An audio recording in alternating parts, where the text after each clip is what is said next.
मंडी बहाउद्दीन से खबर शामिल करते हैं। निजी स्कूल में प्ले ग्रुप के 5 साल तालिब इल्म पर उस्ताद का छड़ी के साथ बदतरीन तशद्दुद। वालिद ने बच्चे को अस्पताल मुंतकिल कर दिया। पुलिस को टीचर के खिलाफ मुकदमा दर्ज करने की दरख्वास्त दे दी। शान अशरफ की रिपोर्ट के मुताबिक मुंशी मोहल्ला में केनाल रोड पर वाक़ निजी स्कूल में जालिम टीचर ने पहले ही दिन स्कूल आने वाले नन्हे बच्चे हसन अली पर छड़ियों की बरसात कर दी।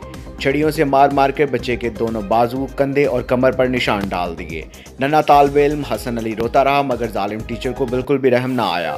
बच्चे की हालत गैर होने पर फौरी तौर पर DH को अस्पताल मुंतकिल कर दिया, जबकि बच्चे के वालिद नवीद ने पुलिस थाना सिविल लाइन में स्कूल इंतजामिया के खिलाफ कार्रवाई के लिए तहरीरी दरख्वास्त दे दी है और वज़ीर आला पंजाब से टीचर के खिलाफ नोटिस लेने का मुतालबा भी कर दिया है।